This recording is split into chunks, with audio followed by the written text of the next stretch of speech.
député de la Pelletrie. Alors, je cède la parole au député de Saint-Hyacinthe. Merci, Madame la Présidente. Il me fait plaisir d'intervenir ce soir sur le projet de loi 14, rendu nécessaire afin de moderniser la Charte de la langue française. Vous savez, la Charte des droits et libertés devra être modifiée aussi et beaucoup d'autres mesures législatives. Lors des consultations particulières qui ont débuté le 12 mars dernier, nous avons entendu près de 76 groupes ou personnes, des individuels, qui sont venus présenter aux membres de la Commission leur mémoire sur un sujet pas toujours facile à circonscrire. Plus de 4 400 personnes ont aussi participé à la consultation en ligne, justement mise sur pied par le ministère. Un exercice démocratique qui nous permettait de réaliser l'importance d'une commission parlementaire pour que les citoyennes et citoyens du Québec viennent se faire entendre.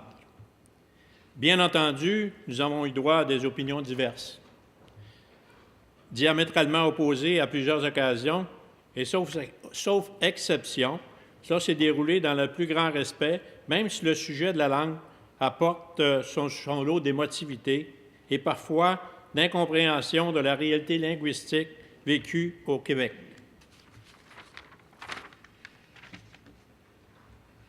Même nous, les parlementaires, n'avons pas toujours le même point de vue, et c'est ce qui est sain pour la démocratie. On dit que le choc des idées amène la lumière, alors j'espère que nous arriverons à nous entendre pour que l'objectif essentiel du projet de loi 14 soit atteint, soit promouvoir et renforcer l'utilisation du français au Québec, là où l'utilisation a été fragilisée pour toutes sortes de raisons. Il a dû laisser aller. L'ancien gouvernement, je pense, qu'il a laissé aller les choses. Prétexte de la mondialisation. Médias sociaux. Attraction plus grande de l'anglais dans certains milieux. L'intégration des immigrants. Bien souvent, on a été assez modéré pour l'intégration de nos immigrants. On n'a pas mis les efforts nécessaires. Alors, Madame la Présidente, ce sont tous des éléments qui ont fait en sorte que le français le français est en perte de vitesse au Québec, et ça, je pense que toutes les statistiques le démontrent. Peu importe sous quelle façon qu'on les regarde, bien sûr, on peut les interpréter, mais c'est sûr que, dans les faits, la réalité dépasse des fois ce que certains peuvent dire par intérêt. Ce qui m'a surpris le plus lors de ces consultations, c'est de voir la réaction et les interventions des partis d'opposition. Le porte-parole du Parti libéral, député de La Fontaine, était au départ contre le projet de loi 14. Avant même d'avoir écouté les groupes qui sont venus ici en commission parlementaire, il s'était déjà prononcé contre le principe du projet de loi 14. Alors imaginez-vous, on travaille sur un projet de loi 14, on fait venir 76, il y a 76 groupes qui sont venus, au-delà de 86 mémoires ont été déposées, et eux, ils savaient déjà vers quoi le projet de loi. Ils n'en voulaient pas du projet de loi 14. Alors, c'est ça la démocratie libérale au Québec. Alors, ces gens sont venus se faire entendre, puis en vue de modifier ou faire entendre leur point de vue pour qu'on puisse adopter un projet de loi qui évolue, un projet de loi qui peut être bonifié, qui peut être amélioré. Une bonne idée de savoir où se situe le Parti libéral du Québec quant à la protection et l'épanouissement de la langue française au Québec. Toujours sur les mêmes positions, pas d'évolution. Excusez-moi. Attitude de fermeture, peu propice à la discussion. De ces interventions, il n'y avait que pour entendre les mots coercition, police de la langue. Le français n'est pas en danger selon le Parti libéral du Québec. Même à Montréal et dans l'Outaouais, les droits individuels passent avant les droits collectifs. Alors, on a entendu ça souvent. Et le barreau on dit que le barreau s'en est mêlé et puis qui a fait des déclarations, qui a dit que c'est dangereux pour la société, bien sûr. Mais toute société qui se respecte puis qui évolue dans le temps, le droit évolue aussi en fonction des besoins d'une société, et je pense qu'un projet de loi ou toute législation qui arrive en Chambre ici fait évoluer la société dans ce sens. Autrement dit, si vous relisez les arguments des libéraux de 1977 par rapport à la loi 101 de René Lévesque et Camille Lorrain, ce sont à peu près les mêmes rengaines qu'on nous sert aujourd'hui. Pas d'évolution après 36 ans de débat sur la langue. Pour la CAQ, position plutôt évasive sur plusieurs sujets. Alors, on peut en parler. Je pourrais en parler un petit peu plus tantôt lorsqu'on va parler des militaires. Pourtant, tous s'entendent aujourd'hui au Québec, les libéraux, les caquistes, les indépendants, de ce côté-ci de la Chambre, pour dire que c'est grâce à la loi 101, même charcutée à quelques reprises par la Cour suprême, qui a fait progresser le français dans les 2 décennies qui ont suivi. Depuis une dizaine d'années, l'usage du français a reculé au Québec, et spécialement à Montréal, la couronne nord, la couronne sud et dans l'Outaouais. Il est temps que la Charte de la langue française soit modifiée pour mettre fin à ce glissement dangereux pour la survie à long terme de la langue française ici même au Québec. Nous sommes 2 % de francophones en Amérique du Nord. Nous accueillons 50 000 immigrants par année. Le phénomène de la mondialisation, la présence de médias sociaux qui influencent nécessairement la société, alors il est tout à fait normal qu'un gouvernement responsable du Parti québécois prenne des mesures appropriées pour la langue française, tout en garantissant les droits de la minorité anglophone, comme l'avait fait René Lévesque en 1977. Comme l'a mentionné Mme la ministre le 18 avril dernier à la fin des audiences publiques sur le projet de loi, la francisation des entreprises de 26 à 49 employés est un enjeu important, soulevé par plusieurs participants. Il y a aussi le statut bilingue des municipalités, l'exemption accordée aux militaires, qui donne accès à l'enseignement public en anglais, la qualité du français dans nos écoles primaires et secondaires, le cégep, université, des questions de droit. Tout cela fait en sorte que ce projet de loi-là, qui est présenté par la ministre des Communications et des Communautés culturelles et responsable de la Charte de la langue française, veut apporter plus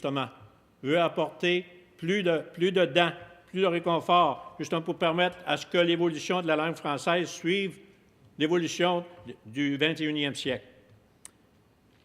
Madame la ministre et les députés du Parti québécois ont été à l'écoute de tous les intervenants entendus pour faire adopter le projet de loi 14 avec la collaboration de tous les parlementaires. Tout à l'heure, mon collègue de la CAQ il parlait justement de la question des militaires. Vous savez, la question des militaires, il a mentionné un chiffre, mais je vais vérifier. Depuis octobre 2010, 376 demandes ont été déposées pour convertir l'exemption temporaire en droit permanent pour les enfants, droit qui s'appliquera ensuite aux frères et aux sœurs de ces enfants, ainsi qu'à leurs descendants. Ce nombre dépasse les 296 demandes d'obtention de droit permanent déposées par des parents qui ont envoyé leurs enfants dans les écoles anglaises privées non subventionnées, ce qu'on appelait les écoles passerelles. Alors ça, c'est important de le mentionner, puis c'est important aussi de ne pas jouer à l'autruche avec la question des militaires. On a dit qu'on manquait de respect envers les militaires parce qu'on ne permettait pas à leurs enfants d'étudier en anglais. Alors que ces enfants-là peuvent très bien étudier en français avec des bons cours d'anglais dans nos écoles, et puis après ça, aller dans les bases militaires à l'extérieur du Québec et étudier aussi en français, parce que sur 25 bases militaires, il y a 24 bases où les cours de français sont disponibles. Alors, à ce moment-là, les enfants peuvent aller à ces écoles-là aussi. Cet accès à l'école anglaise québécoise que René Lévesque et Camille Lorrain avaient accordé dans un contexte suffisamment différent pour qu'on laisse leur mémoire reposer en paix, est donc accordé alors que la vaste majorité des enfants de militaires resteront au Québec ou suivront leurs parents, là où ils pourront fréquenter l'école française. Plusieurs centaines de parents profitent de cette exemption. C'est une variante du phénomène des écoles passerelles qui n'est pas plus acceptable que celles qui ont été condamnées à l'unanimité par l'Assemblée nationale. D'ailleurs, il y a plus de personnes qui obtiennent le droit à l'école anglaise pour leurs enfants et leurs descendants via cette exemption que via le passage par des écoles privées non subventionnées. Par souci d'équité, il faut mettre fin à cette exemption injustifiée. Sinon, que répondrons-nous aux fonctionnaires fédéraux et à tous les autres qui pourraient invoquer la possibilité qu'ils aillent travailler ailleurs au Canada pour réclamer l'accès à l'école anglaise?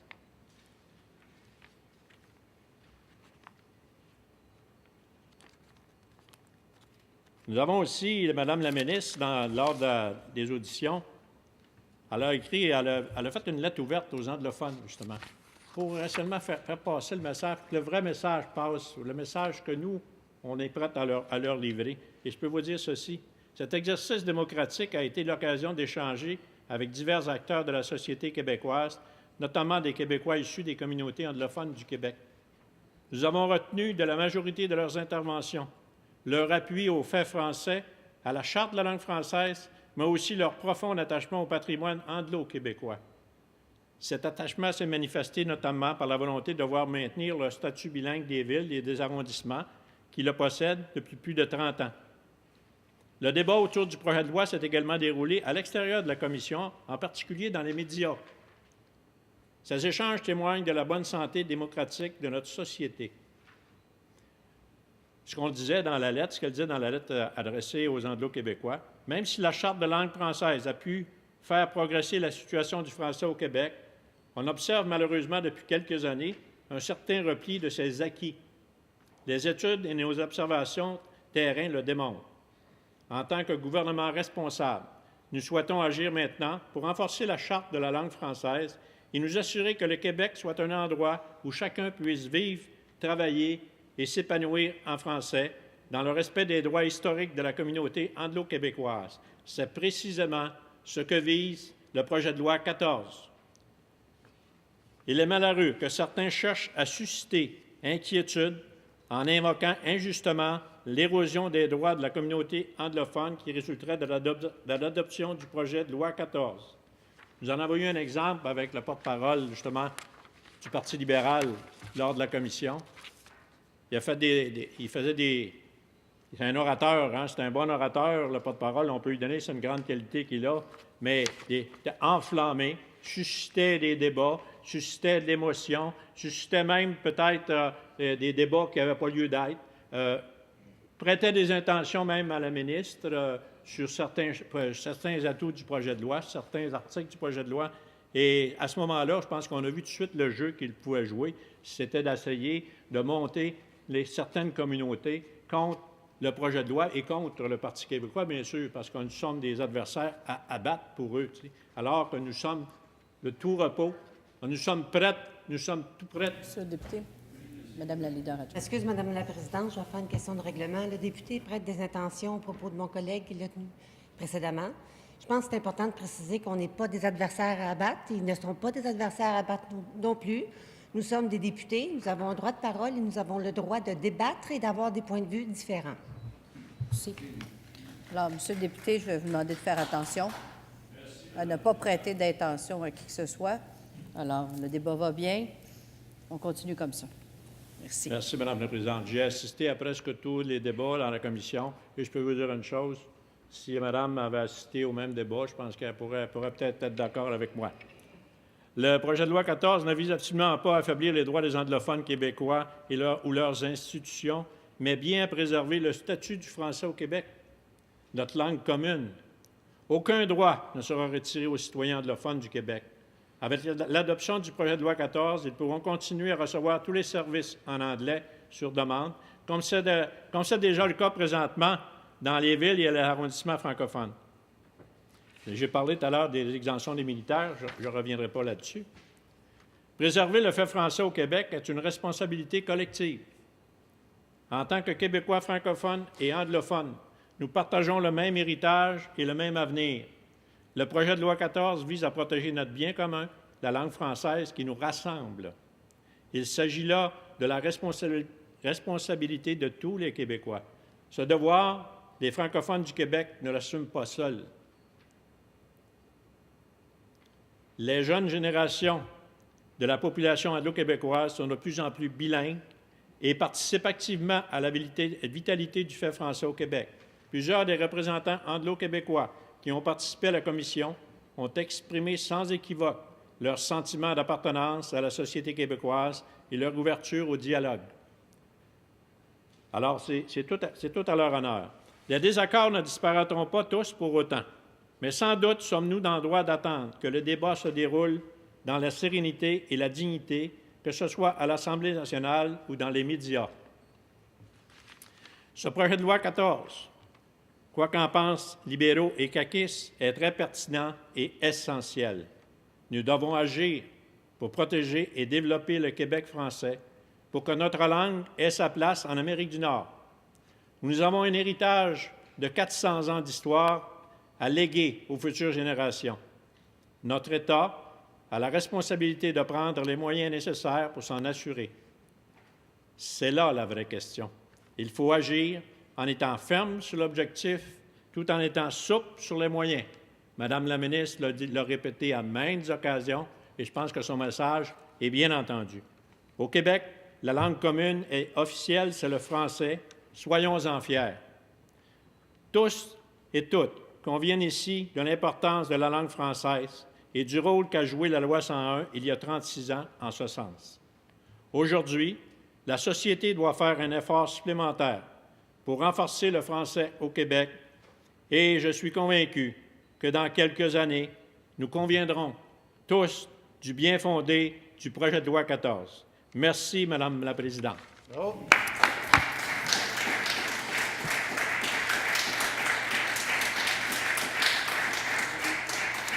Merci, Monsieur le député de Saint-Hyacinthe. Alors, je reconnais maintenant.